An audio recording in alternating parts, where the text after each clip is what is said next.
សួស្តីអ្នកទាំងអស់គ្នាថ្ងៃនេះខ្ញុំមានវីដេអូថ្មីទៀតហើយវីដេអូនេះផងដែរនឹងបង្រៀនអ្នកទាំងអស់គ្នាអំពីការបង្កើត account Gmail ហើយដើម្បីបង្កើត account Gmail បានយើងត្រូវការតែឈ្មោះហើយនិងលេខទូរស័ព្ទយើងមួយទេអញ្ចឹងវាអត់ត្រូវការអីច្រើនពេកទេយើងត្រូវការតែពីរហ្នឹងដើម្បីយកមកបង្កើត account Gmail របស់យើងហ្នឹងដើម្បីបង្កើតបានសម្រាប់ខ្ញុំជ្រើសរើសយក app Chrome ដើម្បីចូលទៅកាន់ Google ហើយខ្ញុំវាយពី email sign up ពេលដែលយើងចូលទៅកាន់ email sign up ហើយយើងចុចកន្លែង create Gmail account ហ្នឹងទៅពេលដល់កន្លែងនេះអ្នកទាំងអស់គ្នាចុច off មកក្រោមហើយអ្នកទាំងអស់គ្នាចុច create an account បន្ទាប់មកវានឹងលោតទៅផ្ទាំងមួយទៀត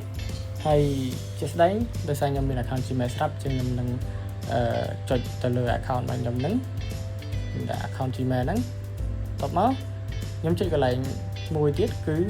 add another account គឺចូលដល់កន្លែងហ្នឹងអ្នកទាំងអស់គ្នានឹងឃើញគេដាក់ create account ហើយអញ្ចឹងយើងចុចកន្លែង create account ហ្នឹងមកបន្ទាប់ពីចុចកន្លែង create account ហើយយើងឃើញថាវាមាន personal use ឬក៏ for my child ក៏ power អីចឹងទៅយើងជ្រើសរើសយកអាលើគេហ្នឹងមក for my personal use ហ្នឹងមកបន្ទាប់មកយើងដាក់ឈ្មោះរបស់យើង first name ហើយនិង surname របស់យើងហ្នឹងមក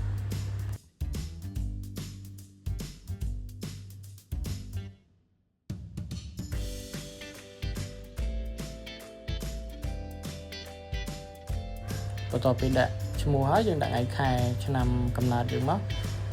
អានេះខ្ញុំគាត់តែជាឱកាសឧទាហរណ៍ទេហើយដាក់ភេទមកភេទប្រុសឬក៏ស្រីចឹងណាសម្រាប់ខ្ញុំដាក់ភេទប្រុសបន្ទាប់មកយើងចុច next មកអញ្ចឹង Google គឺមានជម្រើសយើង3យើងដាក់ចង់បានមួយណាក៏បានដែរយើងចង់ create own Gmail account ក៏បានដែរតែជាក់ស្ដែងយើងមើលទៅលើហ្នឹងទៅវាស្រួលដែរយើងដាក់សម្ភារៈ34@gmail.com ហ្នឹងទៅបន្ទាប់មកចុច next មកបន្ទាប់មកកន្លែងនេះគេឲ្យយើងដាក់ password ហើយនឹង confirm password សារថ្មីអញ្ចឹងយើងដាក់មក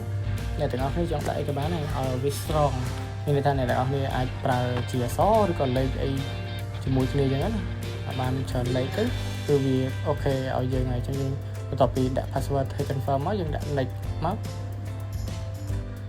បន្ទាប់មកកន្លែងនេះគេនឹងឲ្យយើងដាក់លេខទូរស័ព្ទរបស់យើងអញ្ចឹងសម្រាប់ខ្ញុំដាក់លេខទូរស័ព្ទរបស់ខ្ញុំបន្ទាប់មកខ្ញុំចុច next បន្ទាប់មកទៀតវានឹងលោតសារទៅលើទូរស័ព្ទរបស់យើងហើយវានឹងឲ្យកូដដើម្បីឲ្យយើងវាយចូលអញ្ចឹងខ្ញុំវាយកូដចូល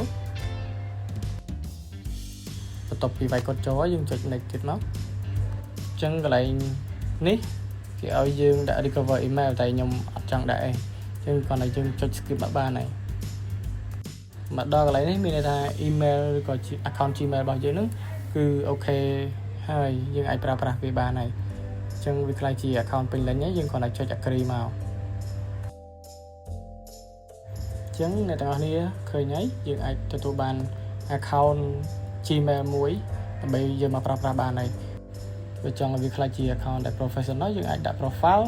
ហើយនឹងដាក់ recover email ដូចដែលខ្ញុំបាន skip បំបញ្ញមិញអញ្ចឹងសង្ឃឹមថាអ្នកទាំងអស់គ្នាពេញចិត្តវីដេអូមួយនេះអរគុណច្រើន